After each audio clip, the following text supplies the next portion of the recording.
यहां पे जो ताप आप तप कर रहे हो ना, जैसे कि कोई बेचारो अड़ के बैठो, कोई टेढ़ो बैठो, कोई गुफा में बैठो, कोई ऊपर खड़ो, ये तप है आपका। देखो एलईडी स्क्रीन के पीछे घुस गए, करंट लग जाएगा, जहां जगह मिल रही वहीं बैठ रहे हैं, ये तप है। क्यों? शरीर को अव्यवस्था में कैसे भी विराजमान करके भगवत चर्चा सुनना, ये तप ही तो है। और तप से क्या होता है? जीवन के ताप नष्ट होते हैं। इसलिए यहां अगर आप थोड़ा बहुत तप कर रहे हो तो निश्चित है कोई ना कोई बड़े ताप जो संसार के आने वाले होंगे वो कट जाएंगे, इसलिए सह लो। तो वल्लभाचार्य जी के पुत्र हुए गोसाई श्री विट्ठलनाथ जी, और श्री विट्ठलनाथ जी की ही कृपा है हम आप सब लोगों पर कि हम अपने घरों में लड्डू गोपाल की सेवा कर रहे हैं। राग, भोग और श्रृंगार, इसकी प्रणाली प्रारंभ ही गोसाई श्री विट्ठलनाथ जी ने की है। अभी विस्तार हम करेंगे उसका। आप चलो राग नहीं सुनाते ठाकुर जी को, भोग तो लगाते हो। ये भोग की परंपरा कहां से प्रारंभ हुई? गोसाई श्री विट्ठलनाथ जी से। गोसाई जी के मन में आया, बोले भैया ठाकुर जी से संबंध है, ठाकुर जी कोई परमात्मा मान करके उनका भोग नहीं लगाते, ऐसा मत करो। ठाकुर जी अपने उनको भोग निवेदित किया करो। भोग की प्रणाली विट्ठलनाथ जी ने शुरू की, श्रृंगार की प्रणाली विट्ठलनाथ जी ने शुरू की, ठाकुर जी को राग सुनाने की प्रणाली श्री विट्ठलनाथ जी ने शुरू की। और इन्हीं की कृपा से क्या हुआ? कलयुग में द्वापर भयो, इस भयंकर कलिकाल में द्वापर जैसा युग प्रकट हो गया। ऐसे श्री विट्ठलनाथ जी का चरित्र आज हम लोग सुनेंगे। कौन है श्री विट्ठलनाथ जी? वल्लभ सुत श्री यशोदा जी, हमारी यशोदा मैया ही कलयुग में श्रीमद वल्लभाचार्य जी के रूप में प्रकट हुई, जिन्होंने श्रीनाथ जी को प्रकट किया, हमारे गिरधर लाल जी को गिरिराज जी से प्रकट किया। तो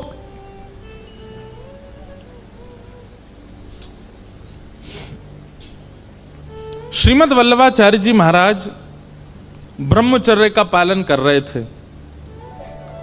उनकी इच्छा नहीं थी गृहस्थाश्रम के निर्वहन की और संतति वर्धन की,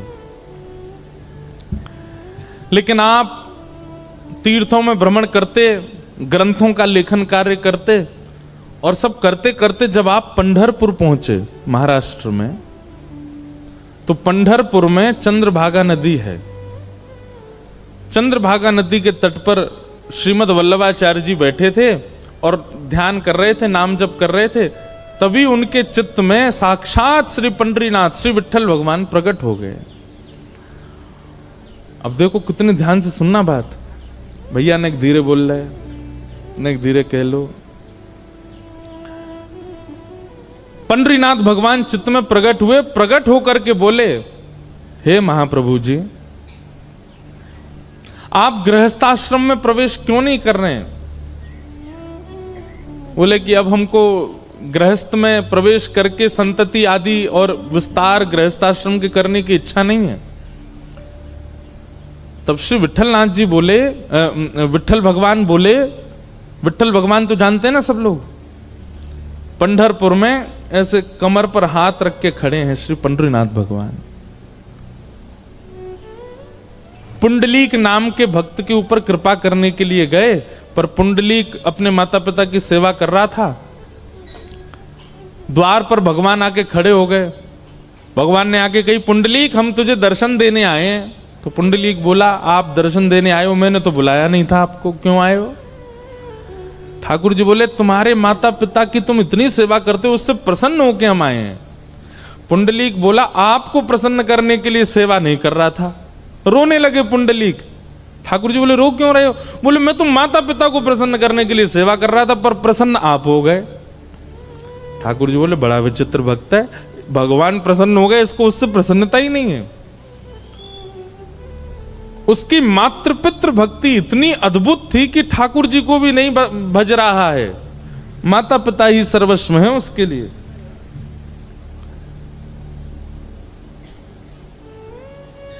भगवान बोले कि हम तुम्हारी प्रतीक्षा करेंगे, जब तक तुम माता पिता की सेवा कर रहे हो हम यहीं खड़े रहेंगे। पुंडलीक ने आसन के रूप में एक ईंट भगवान की ओर खिसका दी और ठाकुर जी उस ईंट के ऊपर दोनों भुजा अपनी कमर पर रख के खड़े हो गए। उन्हीं का नाम पड़ा श्री विट्ठल भगवान। मराठी में ईंट को वीट कहते हैं और उसके ऊपर जो ठाड़े हैं उनका नाम है विट्ठल। तो श्रीमद् वल्लभाचार्य जी के चित्त में श्री विट्ठल भगवान प्रकट हो गए और प्रकट होकर के बोले, हे महाप्रभु जी, आप गृहस्थाश्रम में क्यों नहीं जा रहे हो? विवाह करके अपनी संतति आगे क्यों नहीं बढ़ा रहे हो? तो महाप्रभु जी बोले, मेरी इच्छा नहीं है। तो विट्ठलनाथ जी बोले, मैं आपसे आपके यहां प्रकट भयो श्रीनाथ के रूप में, आप नहीं चाहते कि मेरी सेवा विस्तार हो आगे? तो गोसाई जी महाप्रभु जी बोले, हम चाहते तो हैं कि सेवा विस्तार हो, लेकिन हम अपने शिष्यों को दे देंगे। बोले, शिष्य नहीं, हमको आपके ही कुल में जन्मे आपके ही रक्त के बालकों से अपनी सेवा करानी है, आपके ही वंशजों से अपनी सेवा करानी है। इसलिए कृपा करके हमारी आज्ञा है कि आप गृहस्थ आश्रम में प्रवेश करो। लेकिन महाप्रभु जी तब भी इतने प्रसन्न नहीं थे। तब अंत में श्री विट्ठल भगवान ने आज्ञा की, अच्छा ठीक है, हम एक और बात कहते हैं। बोले, क्या? आप गृहस्थाश्रम में प्रवेश करो, आपके पुत्र के रूप में मैं ही आऊंगा, मैं ही आपके यहां पुत्र रूप में प्रकट होऊंगा। ये बात सुनते ही महाप्रभु जी तो प्रसन्न हो गए और प्रसन्न होकर के फिर उन्होंने गृहस्थाश्रम में प्रवेश किया और महाप्रभु जी के 2 पुत्र हुए। एक पुत्र का नाम हुआ श्री गोपीनाथ जी और दूसरे पुत्र का नाम हुआ गोसाई श्री विट्ठलनाथ जी। क्योंकि श्री विट्ठलनाथ जी जो थे वो स्वयं विट्ठल भगवान ही पुत्र बन के आए, इसलिए उनका नाम पड़ा गोसाई श्री विट्ठलनाथ। उन्हीं का चरित्र हम आज सुनेंगे, गोसाई श्री विट्ठलनाथ जी। श्रीनाथ जी प्रकट हुए और प्रकट होकर के महाप्रभु जी ने उनको विराजमान कर दिया। लेकिन महाप्रभु जी केवल उनको धोती पहनाते और दूध का भोग लगाते, बस इतनी सेवा महाप्रभु जी ने की। लेकिन जब गोसाई श्री विट्ठलनाथ जी सेवा में आए तब उन्होंने ठाकुर जी की सेवा का विस्तार किया और राग, भोग, श्रृंगार, ये 3 प्रणाली प्रकट कर दी। बोले, ठाकुर जी का श्रृंगार भी होगा, ठाकुर जी को राग भी सुनाया जाएगा और ठाकुर जी को भोग भी निवेदित किया जाएगा। 4 शिष्य तो थे महाप्रभु श्री वल्लभाचार्य जी के, और 4 शिष्य कौन कौन थे? पहले सूरदास, दूसरे परमानंद दास, तीसरे कुंभन दास और चौथे कृष्णदास।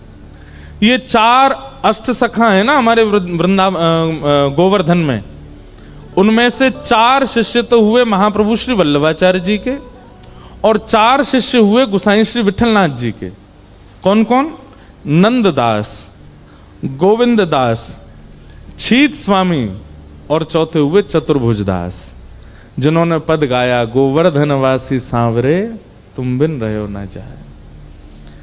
ये अष्ट सखा हुए ठाकुर जी के।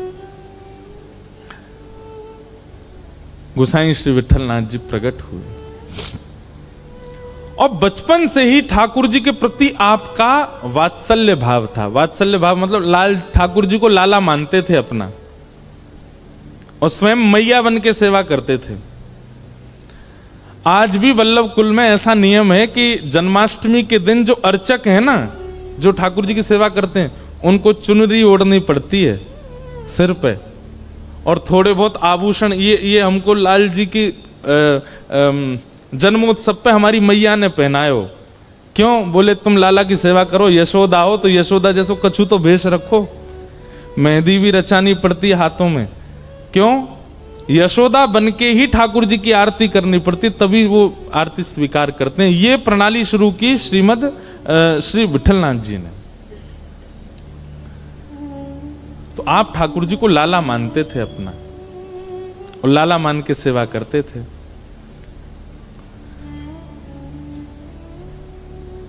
ऐसी सेवा प्रारंभ भई कि एक बार आपने ठाकुर जी को दूध भोग पधराया, और जैसे ही दूध भोग पधराया, दूध भोग आते ही ठाकुर जी सबके सामने तो स्वरूप में रहते थे, लेकिन पर्दा लगते ही ठाकुर जी सचल हो जाते थे। सबके सामने ठाकुर जी ऐसे खड़े रहते, लेकिन जैसे ही पर्दा लगता सोई ठाकुर जी चलन लगते, बैठन लगते, उठन लगते, और तुरंत चल उठते बैठते नहीं, अपनी सैया से उतर के आते और गुसाई जी की गोद में बैठ जाते, और गुसाई जी गोद में बैठ के कहते अब मोए दूध को भोग लगाओ। तो गुसाई जी सोने की सुंदर पात्र से कटोरी में दूध भरते और दूध भर के लाला को देते, लो Lal G P low. Thakur ji फूंक मारते, फिर गुसाई जी फूंक मारते। ठाकुर जी जैसे ही पीते, पी के मुंह बना लियो ठाकुर जी ने। गुसाई जी बोले जय जय कहा भे हो, आप मौकाई को बना रहे हो?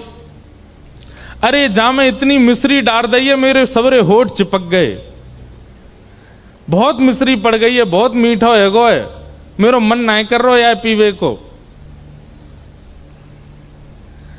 गुसाई जी विठलनाथ जी बोले अच्छा तो आप सेज पे विराजो, मैं अभी आऊं। अब बाहर खड़े दर्शनार्थियों को लगता है भीतर भगवान हैं और उनके अर्चक हैं, पर पर्दा लगते ही भीतर तो लाला और मैया जैसी लीला हो गए। ठाकुर जी को फिर उठाते हैं, सेज पर खड़ा करते हैं, ठाकुर जी फिर ऐसे खड़े हो जाते हैं सबके लिए, और जैसे पर्दा खुले ठाकुर जी ऐसे सब कहें जय हो गोवर्धन नाथ की जय हो। अब गुसाई जी दौड़े दौड़े रसोई में जामे, दूसरा दूध तैयार करें और वहां में नेक नेक मिश्री डालें, ज्यादा मीठो नहीं करें, और दोबारा दूध भोग तैयार करके पात्र में धर के जैसे ही लामे, जैसे ही पर्दा करें ठाकुर जी फिर सहज रह जाएं, बोले मुझे जल्दी पवाओ, मुझे भूख लग रही है। गुसाई जी बैठ जाएं, अपनी गोद में इत्र लगावें, फिर ठाकुर जी आके बैठें, कटोरी में भर के लो लाला पियो। अभी तातो है, तातो मतलब गरम। ठाकुर जी कह रहे हैं अभी तातो है या ठंडो करो। फिर गुसाई जी उसमें फूंक मारते हैं, धीमे से ऐसे हाथ रख के, कहीं हमारे उच्छिष्ट नहीं हो जाए। फिर ठाकुर जी पीते हैं, फिर मुंह बना लें। गुसाई जी बोले जय जय अब कहा भयो? बोले अब तो जे खारो ही रहेगो, अब तो यम मिश्री ना है, अब जो मीठो ही ना लग रो मुंह को, अब ना पी रो। ऐसे नखरे करें ठाकुर जी गुसाई जी के साथ। गुसाई जी के देखो लाल जी ये नखरेबाजी मत करे करो, ये सत्य घटना है, भक्तमाल जी में वर्णन है। गुसाई जी कह रहे हैं ऐसे नखरे मत करे करो, कभी क्यों मिश्री ज्यादा है, कभी क्यों मिश्री कम है, दूध ना पीनो तो ऐसी मना ना, पीनो तो है पर आनंद ना आ रहा, मुझे सुख ना मिल लो यहां में। गुसाई जी बोले रुको फिर ते कछु करूं, फिर ते उठा के खड़े किए, फिर यूं खड़े है गए, पर्दा खोल के गए मंदिर में जाके, रसोई घर में जाके, अब तीसरा दूध औटायो, वहां में मिश्री डारी ना, दूध औटा के दूध अलग लाए, मिश्री अलग लाए, और ठाकुर जी के सन्मुख पधरा के बोले जे रही मिश्री जे रही दूध अपने आप में लाओ, जितनी चाहिए पी लो। ठाकुर जी के नेत्र सजल है गए। ठाकुर जी बोले मैं तो तुम्हारो लाला हूं, मुंह पे मिलानो आवे ही ना है, मुंह पतो ही ना है मिश्री कैसे डालें, मुंह पतो ही ना है या दूध को ठंडो कैसे करें। आप मुंह को लाला मानो ना, लाला अपने आप दूध पीवे, वो तो मैया पिवावे सोई पीवे। गुसाई जी बोले आज तुम्हारी दूध पीवे की इच्छा ही ना है, सही बात तो जे है, लेकिन लाल जी दूध ना पियोगे तो गाल सबरे पिचक जाएंगे तुम्हारे, पत्र दुबरे है जाओगे, नेक्स्ट तो पेट तुम्हारो बाहर निकल आओ भीतर चलो जाएगो, एक गदमदरा से तुम्हारे हाथ है गए सबरे सूख जाएंगे, और जैसे ही तुम सूखे सूखे से है जाओगे फिर किशोरी जी आपको रास में ना ले जाया करेंगे। सोई ठाकुर जी ने सबरो दूध लियो और लेके मुंह धर के पी गए। वो नाय में पत्रो ना होंगे, मुंह तो तगड़ो है नो है। ऐसे श्री गुसाई जी ठाकुर जी ऐसी लीला करते हो उनके साथ। और ये लीला होने के बाद गुसाई जी एकांत में बैठ करके नेत्रों से अश्रु प्रवाह करते, मुंह पे कितनी बड़ी कृपा है, ये ठाकुर जी मुझसे कितनों प्रेम करें, ये मुंह पे कितनों प्रेम न्योछावर करें।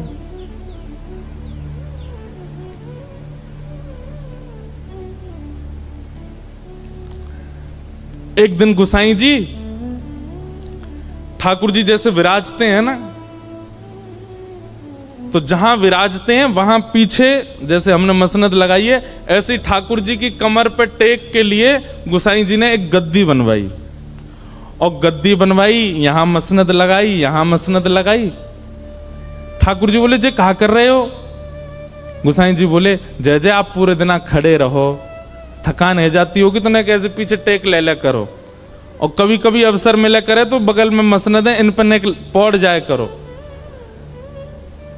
ठाकुर जी बोले, मो यहां में सुख ना मिले। तो बोले, कैसे सुख मिलेगा? बोले, तुम लेटो नीचे।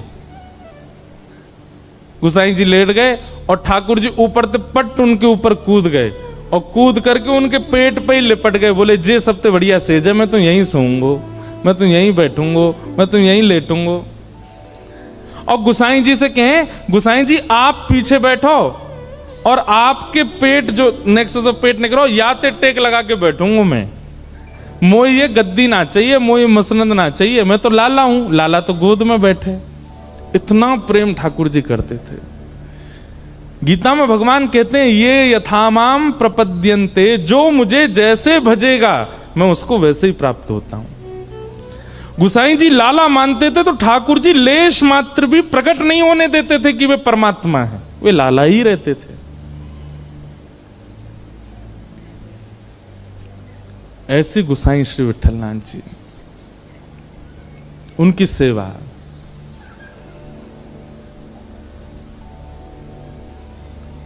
एक दिन गुसाई जी श्रृंगार कर रहे थे ठाकुर जी का, और ठाकुर जी को श्रृंगार करते करते इतने में खिड़की थी मंदिर के गर्भगृह में, वहां गर्भगृह की खिड़की में एक बंदर आ गए हो, और जैसे ही बंदर आया हो तो ठाकुर जी ने बंदर को देखो तो बंदर ठाकुर जी पे करे खो, और जैसे ही ठाकुर जी पे करे खो खो, गुसाई जी के, ओ देख बंदर आगो, गुसाई जी देखो बंदर आगो, या भगाओ यहां ते। गुसाई जी बोले, बंदर ते डर रहे हो?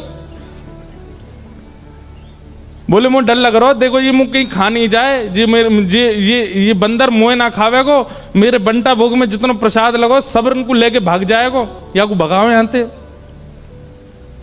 गुसाई जी ने तब तो बंदर भगा दिया, लेकिन बाद में मन में सोचने लगे ऐसे बैठे बैठे, बोले यही श्री कृष्ण है, और यही अपने त्रेता युग में राम थे, और रावण को मारवे के काजे बंदरन की सेना लेके गए। जिन बंदरन ने राम रावण युद्ध में इतनो पराक्रम करके ठाकुर जी को विजयी करवायो, आज उन्हीं बंदरन ते इतनो डर रहे हैं। मन में ऐसे विचार करने लगे। ठाकुर जी तो सबके मन की जाने। ठाकुर जी तुरंत उतर के नीचे आए और आकर के बोले, गुसाई जी कहा सोच रहे हो मन में? मन में आप यूं सोच रहे हो कि मैं बंदरन ते काय को डर रहा हूं? अरे मैं बिल्ली ते डरूं, मैं बंदर ते डरूं। क्यों? क्योंकि आप मोए लाला मानो, और आपके मन में यह भावना आ रही है कि मैं डर का ही को रहूं। लाला की भावना मत रखो, फिर परमात्मा की भावना रखो मेरे प्रति। अगर लाला मानो तो तुम्हें, आज भी ठाकुर जी ऐसे ही भाव से विराज रहे श्रीनाथ जी में। आप में से नाथ द्वार कितने लोग गए? बहुत कम लोग गए। प्रयास कीजिएगा, अब कभी चक्कर लगे तो एक बार नाथ द्वार जरूर जाइएगा। पहले गोवर्धन में ही विराजते थे श्रीनाथ जी, बाद में फिर नाथ द्वार विराज गए। और नाथ द्वार जब तक नहीं जा पा रहे हो तो तब तक अमृतसर में ही श्री गोवर्धन नाथ जी की हवेली है भीतर, वहां दर्शन करें आना। तो नाथ द्वार जब आप जाएंगे तो वहां आप दर्शन करेंगे, श्रीनाथ जी विराज रहे हैं, और श्रीनाथ जी के मंदिर से नेक निकल के मंदिर प्रांगण में ही भीतर विश्व के सबसे पहले लड्डू गोपाल विराज रहे हैं। उनको नवनीत प्रियालाल कहते हैं। क्या कहते हैं? नवनीत का मतलब मक्खन, और मक्खन से जो प्रेम करे वो नवनीत प्रिय लाल। लड्डू गोपाल तो हम लोगों ने नाम धर दिया, वो लड्डू थोड़ी है हाथ में, वो तो नवनीत है। ठाकुर जी के हाथ में क्या है? मक्खन है हाथ में। शोभित कर नवनीत लिए, घुटरुन चलत रेणुतन मंडित गोरोचन तिलक किए, शोभित कर नवनीत लिए। तो अभी की घटना है, कुछ वर्ष पहले की। ठाकुर जी के भोग में एक नियम होता है कि मिष्ठान ठाकुर जी के सामने रखो। अगर आप थाली में भोग लगाते हो तो जो मीठी वस्तु है ना, वो ठाकुर जी की तरफ आगे होनी चाहिए। अब हम लोग तो थाली में भोग लगाते हैं, पर प्रणाली ऐसी है कि थाली में भोग नहीं, संपूर्ण सामग्री ठाकुर जी के आगे रखनी चाहिए। कड़ी बनी है, चावल बनी है, रोटी बनी है, साग बना है, सब भर भर के पात्र लेके जाओ और ठाकुर जी के सामने सब कुछ पधरा दो। मंदिरों में ऐसे भोग लगता है, सारी सामग्री ठाकुर जी के आगे धरते हैं, ठाकुर जी को जितना रुचि लगे उतना पावे। आपने 2 ही रोटी धरी ठाकुर जी के आगे, ठाकुर जी मधुमंगल श्रीदामा सब आ गए होंगे, ठाकुर जी कह रहे होंगे भैया नेक नेकी पहियो 2 ही धर के गए हो है, भूख तो ज्यादा लग रही है पर नेकी धर के गए हो है। तब आप जब थाली में 2 ही रोटी धरते हैं तो फिर मधुमंगल श्रीदामा तनसुका मनसुका ये सबरे सखा आते हैं ठाकुर जी के संग पानी। अकेले ठाकुर जी पाते नहीं, कभी नहीं पाते। या तो किशोरी जी और अष्ट सखियां आएंगी या फिर ठाकुर जी अपने सखान को बुलाएंगे, ठाकुर जी अकेले प्रसाद नहीं पाते। और आप धर के क्या गए हो, 2 ही रोटी, नेक्स्ट सी सब्जी। अच्छा, कई घरों में तो देखा इतनी सी चांदी की थाली, वहां इतनी इतनी सी कटोरी। हमारे लाल जी छोटे हैं ना, छोटा सा मुख है, छोटी सी थाली, छोटी सी गिलास। कहीं ठाकुर जी ने आपको छोटा सा मान लिया ना, रोते रहोगे फिर अन्य के काजे। ठाकुर जी को भूख नहीं लगती, लेकिन आपका भाव यदि लाला का है उनके प्रति, सबरी सामग्री धरो सामने और सब सामग्री धर के ठाकुर जी तो कहो, हे लाल जी सबरे सखान को बुला लो, किशोरी जी को बुला लो, नंदरानी यशोदा नंद बाबा सबन को बुला लो, प्रेम से चकाचक पाओ। ऐसे भोग लगाओगे तो काउदना महाराज कोई सामग्री ऐसी लगेगी धरी तो पूरी लेकिन आधी बची है, कहां गई, खा गए ठाकुर जी, पाली हो। काउदना तो ऐसा अनुभव कराएंगे।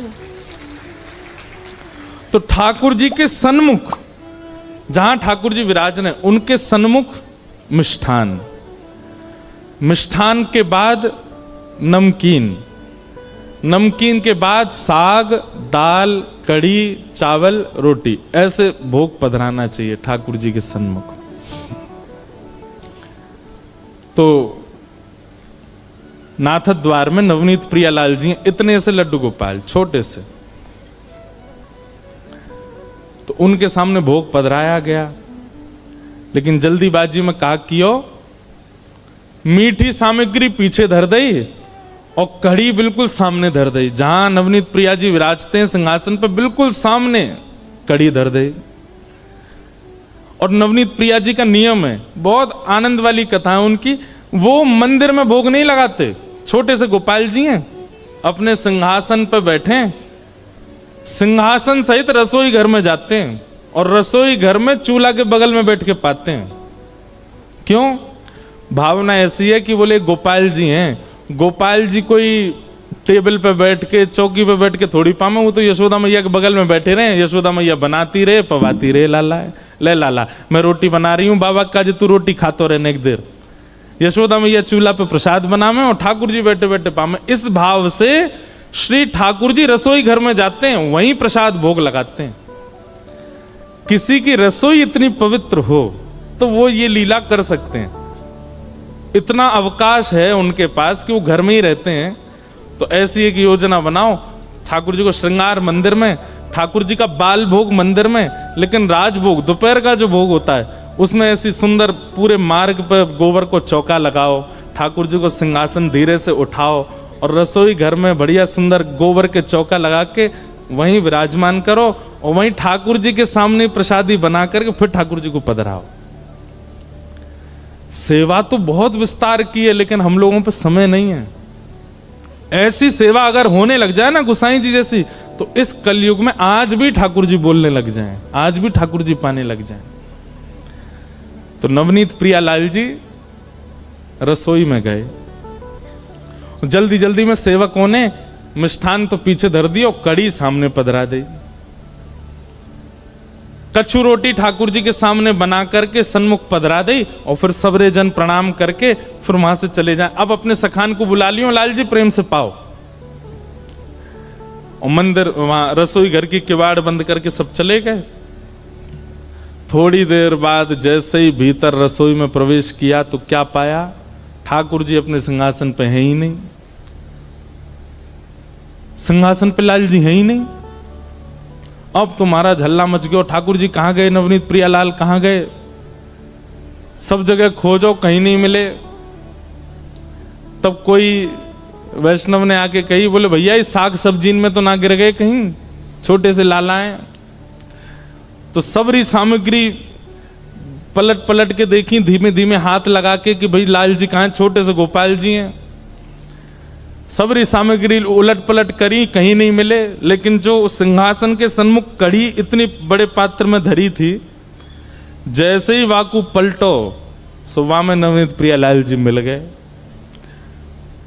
तो जितने वहां पर रसोईया थे और आचार्य जन थे, उनको लगे ओहो लाल जी को कड़ी इतनी भाई खाई नहीं भाई मैं कूद गए। बताओ कड़ी इतनी बढ़िया लगी कि वहां में नहा रहे हैं। और महाराज रसोईया ने कह दी, भैया आप सुनो, आगामी कछु दिना तक कड़ी को ही भोग लगाओ ठाकुर जी को, इतनी कड़ी बढ़िया लग रही ठाकुर जी को। अब तो हर दिन कड़ी बन रही है ठाकुर जी को, कड़ी कड़ी, और सामने कड़ी को ही भोग लगा रहे हैं। 5-6 दिन बीत गए तो जो मुख्य मुखिया जी थे, मुख्य पुजारी, रात में जैसे सोए तो श्री छोटे से गोपाल जी रोते रोते उनके स्वप्न में आए। जय जय कहा भय हो, आप काई को रो रहे हो, लाल जी आप काई को रो रहे हो। छोटे से गोपाल जी बोले, 5 दिन है गए मुंह कड़ी कड़ी पवाए जा रहे हो और कुछ बनाए ना रहे। तो गुसाई जी बोले, मुखिया जी बोले, जय जय वादना आप कूद गए कड़ी में, तो हमें लगी कड़ी बहुत बढ़िया लगे, या हमारे कड़ी को भोग लगा रहे। ठाकुर जी बोले, अरे कड़ी बढ़िया लगे या हमारे ना कूदो, तो वो तुमने खीर दूर धर दई, मैं तो वह ले जा रहा हूं, सो कड़ी बीच में आ गई भाई, मैं गिर गो, मैं तो खीर पावे जा रहा हूं, कहा करूं इतनी बड़ी कुआ जैसी कड़ी बा में गिर गो मैं तो। मुखिया जी के नेत्र सजल हो गए। रात्रि में ही ठाकुर जी को प्रणाम किया, जय जय क्षमा कर दो। ऐसी लीला ठाकुर जी। ये लीला का विस्तार किसने किया? श्री गोसाई विठलनाथ जी। थोड़ा विस्तार तो बंधुओं करो। आप पति के लिए समय निकालते हैं, बच्चों के लिए समय निकालते हैं, प्रेमियों के लिए समय निकालते हैं, ठाकुर जी के लिए भी समय निकालो। नेक विस्तार तो उत्सव को, सेवा को करो, तभी ठाकुर जी अनुभव कराएंगे अपना।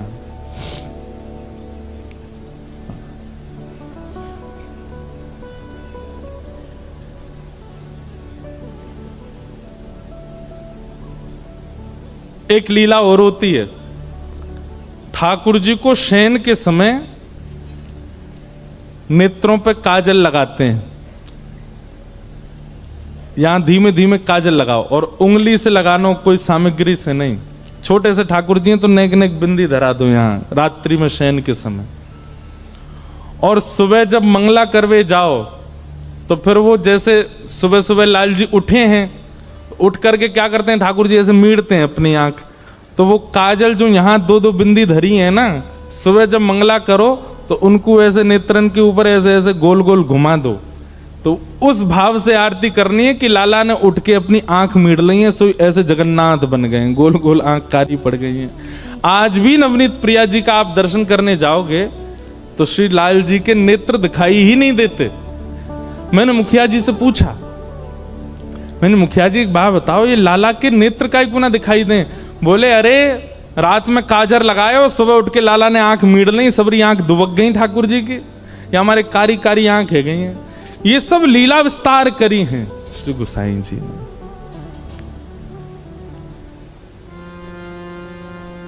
हम गा में छोटो सो कन्हैया या के बड़े बड़े नैन, बड़े बड़े नैन, यमुना जी के पार जाके ठाड़ो मारे से।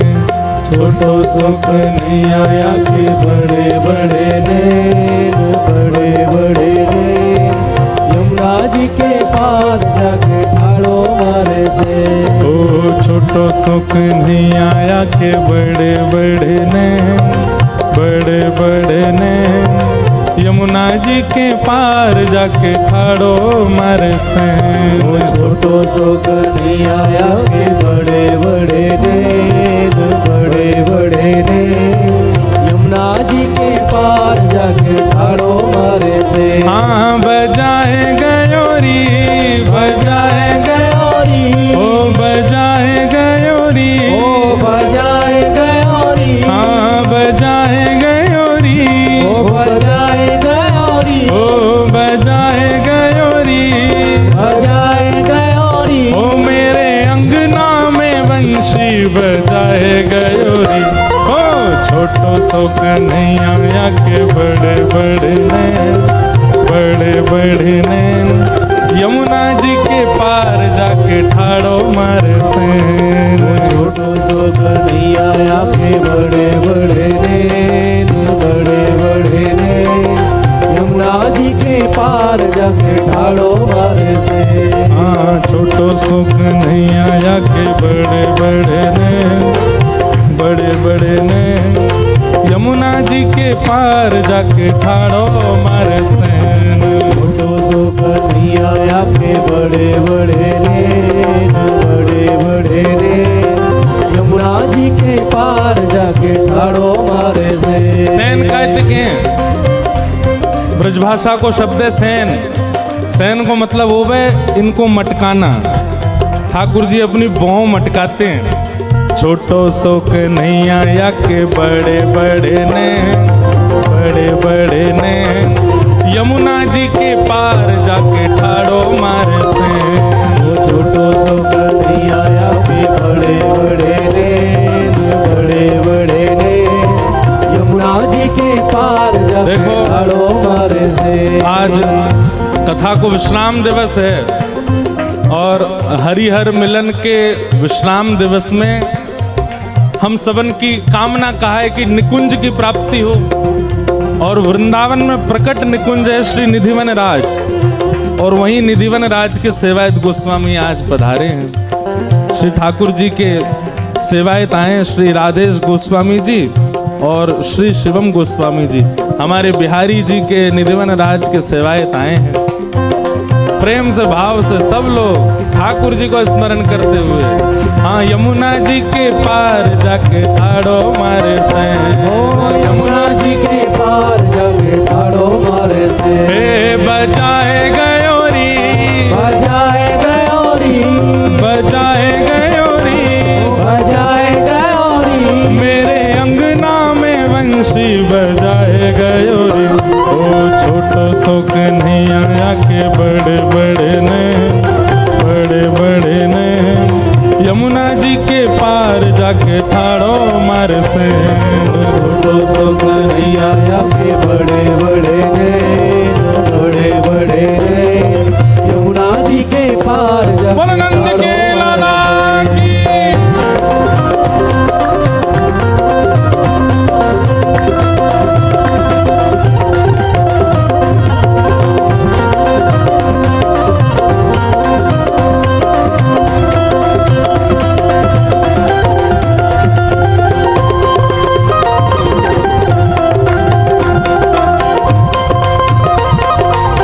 बोलो वृंदावन बिहारी लाल की।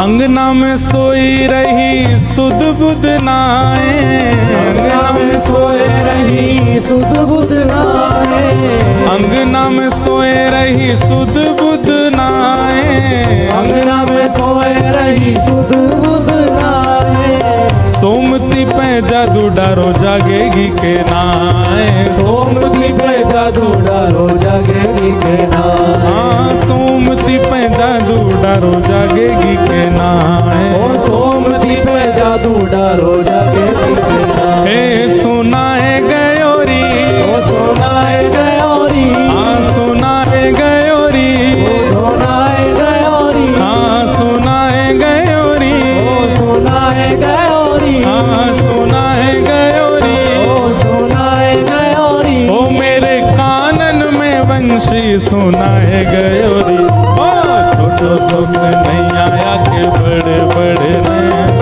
बड़े बड़े ने यमुना जी के पार जाके ठाड़ो मार सैन। छोटो सुख नहीं आया के बड़े बड़े नैन, बड़े बड़े नैन यमुना जी के पार जाके ठाड़ो मारे से। हाँ छोटो सुख नहीं आया के बड़े बड़े ने, बड़े बड़े ने यमुना जी के पार जाके ठाड़ो मार सैन। छोटो सुख नहीं आया के बड़े बड़े नैन, बड़े बड़े नैन यमुना जी के पार जाके ठाड़ो मारे से।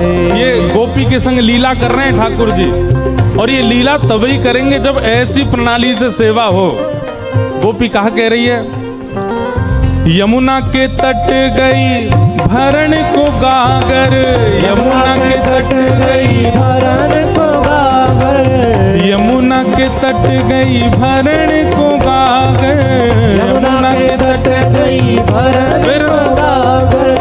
पीछे ते आए गए नटवर नागर, पीछे से आए गए नटवर नागर। हाँ पीछे ते आए गए नटवर नागर। पीछे से आए गए नटवर नागर। बाकी की गोपी बोली फिर कहा भयो, तू यमुना जल भरवे गई फिर कहा भयो?